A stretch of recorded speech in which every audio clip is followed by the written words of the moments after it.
जय हिंद दोस्तों, आशा करते हैं आप सभी लोग मस्त होंगे और अच्छे से घर पे तैयारी कर रहे होंगे। इसके पहले की वीडियो हमने कंप्यूटर एवं सूचना तकनीकी का परिचय पढ़ा था। उसके बाद हमने आपको बताया था इस कंप्यूटर में यानी कंप्यूटर सिस्टम में कौन कौन से कंपोनेंट होते हैं, कौन कौन से भाग होते हैं, क्या क्या चीज़ें कंप्यूटर सिस्टम में यूज़ की जाती हैं, सबने इसके पहले बताया था।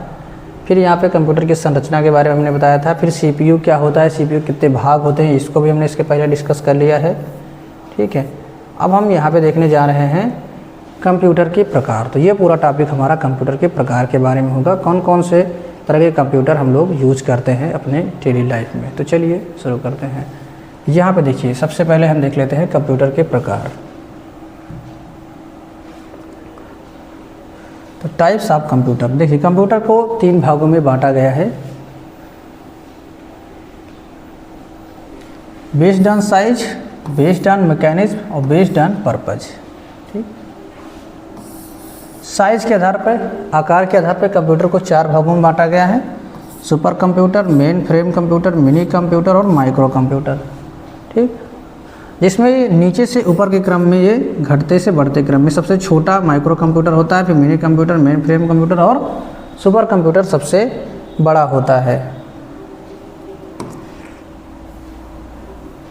थोड़ा सा और जूम कर दें जिससे कि अच्छे से क्लियर हो। ठीक, तो सबसे बड़ा सुपर कंप्यूटर होता है। फिर उधर अगर यहाँ पे बात करें मैकेनिज्म के आधार पे, तो एनालॉग, डिजिटल और हाइब्रिड। ज़्यादातर लोग कंप्यूटर के प्रकार यही बताते हैं कि एनालॉग कंप्यूटर, डिजिटल कंप्यूटर और हाइब्रिड कंप्यूटर। उसके बाद अगर पर्पज़ यानी उद्देश्य के आधार पर देखा जाए, तो जनरल पर्पज़ यानी साधारण काम के लिए जो कंप्यूटर यूज़ किए जाते हैं। स्पेशल पर्पज़, किसी विशेष कार्य के लिए जो कंप्यूटर बनाए जाते हैं, यूज़ किए जाते हैं, वो हो गया स्पेशल पर्पज़ कंप्यूटर। ठीक है, विशेष कार्य में कुछ भी हो सकता है। चलिए आगे चलते हैं, अब डिटेल में थोड़ा सा जानने की कोशिश करते हैं। अब यहाँ पे हम बात करते हैं सबसे पहले एनालॉग कंप्यूटर की। ठीक, तो एनालॉग कंप्यूटर क्या है? एनालॉग कंप्यूटर वे कंप्यूटर होते हैं जो भौतिक इकाइयों जैसे कि ताप, दाब आदि इनका मापन करते हैं। ठीक, और उनको माप के क्या करते हैं, ये अंकों में परिवर्तित करते हैं। ये कंप्यूटर किसी भी राशि का मापन तुलना के आधार पर करते हैं। यहाँ पे कुछ एग्जाम्पल दिख रहे हैं, जैसे कि देख सकते हैं गाड़ी का जो पहले कंप्यूटर होता था, इसको एनालॉग कंप्यूटर ही कहते हैं। और थर्मामीटर, वोल्ट मीटर, भूकंप सूचक यंत्र, ये सभी एनालॉग कंप्यूटर के एग्जाम्पल हैं। ठीक, इसके बाद बात करते हैं अगर हम डिजिटल कंप्यूटर की, तो इस श्रेणी में वे कंप्यूटर आते हैं जो अंकों की गणना करते हैं। अधिकांश कंप्यूटर डिजिटल कंप्यूटर में ही आते हैं। डिजिटल कंप्यूटर क्या होते हैं? डेटा प्रोग्राम को बाइनरी संख्या कौन सी होती है? 0 और 1, इसमें परिवर्तित करके उसको इलेक्ट्रॉनिक रूप में ले आते हैं। और ये 4 प्रकार के होते हैं, जैसे कि अभी इसके पहले बताया गया है। जो बेस्ड ऑन साइज था वो यही प्रकार है, डिजिटल कंप्यूटर का ही प्रकार है। इसमें जो सबसे छोटा प्रकार है वो है माइक्रो कंप्यूटर का। ठीक, तो सबसे छोटा है वो माइक्रो कंप्यूटर है। ये क्या होता है?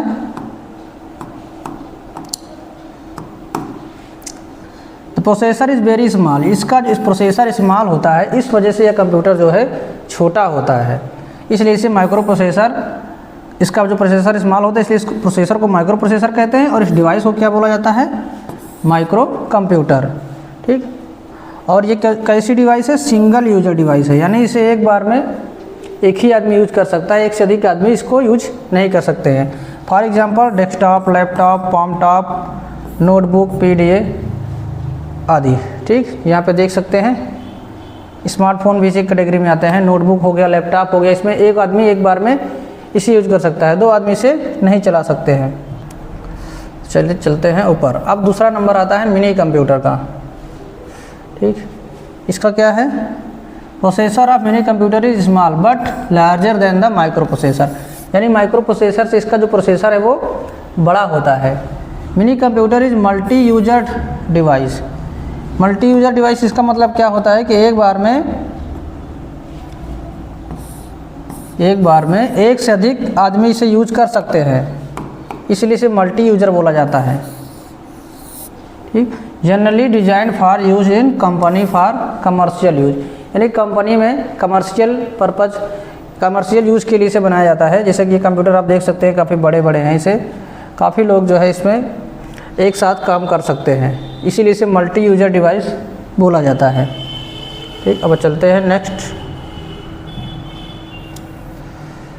Main frame computer, it has large processor, यहाँ पे इसमें बड़ा प्रोसेसर होता है। जैसे कि आपने कंप्यूटर आप देख सकते हैं एक कमरे के बराबर दिख रहा है। एंड मल्टी यूजर डिवाइस, इसमें भी मल्टी यूजर है, यानी एक बार में कई आदमी इसमें काम कर सकते हैं। Number of user is more than mini computer, यानी मिनी कंप्यूटर से अधिक लोग इस पर काम कर सकते हैं। मिनी कंप्यूटर भी कई लोग काम कर सकते हैं, लेकिन उससे अधिक यहाँ पे मेन फ्रेम कंप्यूटर में काम कर सकते हैं। और क्या है, this is multi user and multi tasking. Multi tasking का मतलब ये हुआ कि एक साथ कई काम कर सकते हैं। ठीक, एक साथ कई कार्य इस पर किया जा सकता है। जो हमारा लैपटॉप होता है वो भी एक साथ कई कार्य उसमें भी कर सकते हैं, ऐसा नहीं है। जैसे कि हम गाना चला के किसी का फ़ोटो खींच सकते हैं। ठीक, कुछ चीज़ें ऐसे जो साथ साथ नहीं कर सकते, बाकी काफ़ी चीज़ें इसके साथ में हम कर सकते हैं। ठीक है, उसके बाद सुपर कंप्यूटर आता है। तो सुपर कंप्यूटर क्या होता है, इसको देख लेते हैं।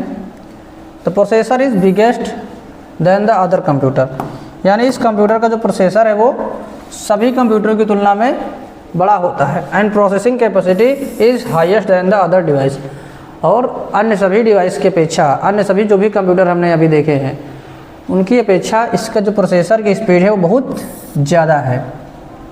और किस लिए यूज़ की जाती है, और ये क्या है, it is multi user fastest calculating device. ये भी मल्टी यूजर है, मल्टीपर्पज़ तो है ही है।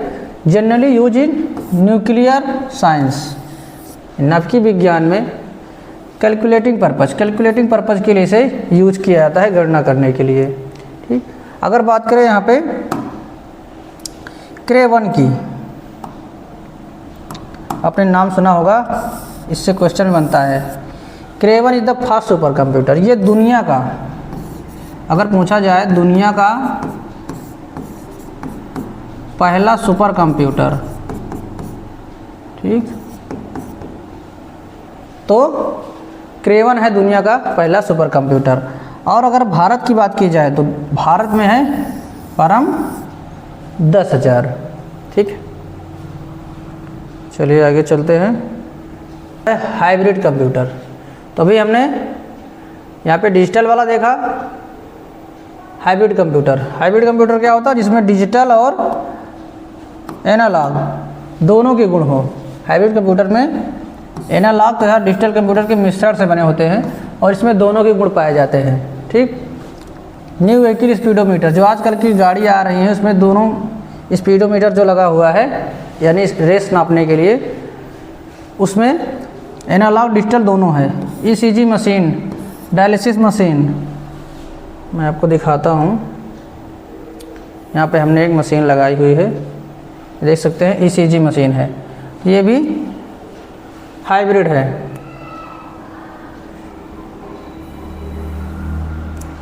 अब हम बात करते हैं कंप्यूटर की विशेषताएं। प्रकार तो हो गया, ठीक, कैरेक्टरिस्टिक्स ऑफ कंप्यूटर। तो कंप्यूटर की मुख्य विशेषताएं हैं, जैसे कि आप जानते होंगे, सबसे ज़्यादा इसकी जो विशेषता है वो है स्पीड। ये एक बहुत तीव्र कार्य करने वाला इलेक्ट्रॉनिक डिवाइस है जो किसी भी निर्देश को पल भर में क्रियान्वित करता है या किसी कार्य को सेकंड के एक भाग समय में ही हल कर देता है, यानी सेकंड से भी कम समय में ये काम को कर देता है। जिसे आम आदमी को करने में पूरे घंटे लग सकते हैं, उसको ये सेकंड से भी कम समय में कर देता है। अगर इसके बात करें कैपेसिटी, स्टोरेज कैपेसिटी की, तो इसमें कंप्यूटर में एक मेमोरी होती है जहाँ यह बड़ी मात्रा में डेटा को लंबे समय तक और कम समय के लिए स्टोर कर सकते हैं। लंबे समय तक और कम समय, जितने समय आप चाहें उतने समय के लिए इसमें स्टोर कर सकते हैं। एक्यूरेसी, इसकी बात करें त्रुटिहीनता, तो कंप्यूटर बिना कोई गलती के पूरा काम कर सकता है। कंप्यूटर कभी गलती नहीं करता, अगर वो गलती कर रहा है तो इसका मतलब क्या है कि उसमें हमने कुछ गड़बड़ी की है, या तो कोडिंग में या फिर हमने जो इंस्ट्रक्शन दिया है उसके हिसाब से कुछ हमने गलत किया है। कंसिस्टेंसी क्या है कि लगातार डेटा पे काम कर सकता है, कोई भी त्रुटि इसमें नहीं मिलेगी। ठीक, फिर है फ्लेक्सिबिलिटी। कंप्यूटर के भीतर किसी भी प्रमुख इकाई को डेटा पाथ द्वारा किसी अन्य प्रमुख इकाई से जोड़ने की क्षमता होती है। फिर है बहुमुखी यानी वर्सेटैलिटी। कंप्यूटर की एक बहुत अच्छी विशेषता यह है कि क्या है कि एक ही समय में कई कार्य कर सकता है। जैसे मैंने बताया था आपको, डॉक्यूमेंट ड्राफ्टिंग के दौरान आप म्यूजिक सुन सकते हैं, पेज प्रिंट कर सकते हैं, काफ़ी काम इसमें एक साथ में कर सकते हैं। ठीक, उसके बाद नंबर आता है सीक्रेसी यानी गोपनीयता।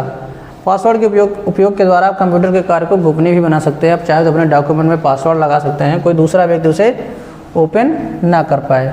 ठीक, फिर है डिलीजेंस। कंप्यूटर बिना थके बिना ऊब कर किसी भी कार्य को जितने समय तक चाहे उतने समय तक कर सकता है, थकता नहीं। आदमी थोड़ी देर काम करता है तो थक जाता है, लेकिन कंप्यूटर नहीं थकता है। तो ये कुछ खासियत हैं। अब हम कंप्यूटर की पीढ़ी के बारे में नेक्स्ट वीडियो में बात करेंगे, जिससे वीडियो काफ़ी लंबा ना हो, क्योंकि वीडियो ज़्यादा लंबा हो जाता है तो फिर आप लोगों को देखने में प्रॉब्लम होती है। तो अभी यहाँ पे हम क्वेश्चन नहीं कर रहे हैं, क्वेश्चन हम नेक्स्ट वीडियो में कराएंगे। इससे पहले हमने 4 वीडियो क्वेश्चन के अपलोड किए हुए हैं, अगर आपने नहीं देखा देख लीजिएगा। इसमें हम पूरा मिक्स उसमें चला रहे हैं, लगभग 40 से 45 मिनट की वीडियो हो रही हैं, उसमें आप जाके देख सकते हैं। तो अगला वीडियो हमारा कंप्यूटर की जनरेशन पे आएगा। तो मिलते हैं नेक्स्ट वीडियो में। वीडियो अच्छा लगा तो लाइक करिए, और चैनल पर नए हैं सब्सक्राइब नहीं किया तो कर लीजिए। और अगर आपको हमारे पढ़ाने के दौरान कोई कमी लगती है, क्योंकि अभी हम नए हैं डिजिटल बोर्ड पे, हमारा अभी दूसरा तीसरा वीडियो ही है, ज़्यादा वीडियो बनाते नहीं हैं। अब अभी आपके लिए डिजिटल बोर्ड लाया गया था जिससे कि आपको अच्छे से समझाया जा सके। तो आप अपनी प्रतिक्रिया कमेंट बॉक्स में दे सकते हैं, कोई भी सुधार होगा तो उसे हम आने वाले वीडियो में सुधार करने की कोशिश करेंगे। मिलते हैं इस वीडियो में, तब तक के लिए बाय टेक केयर, जय हिंद, वंदे मातरम।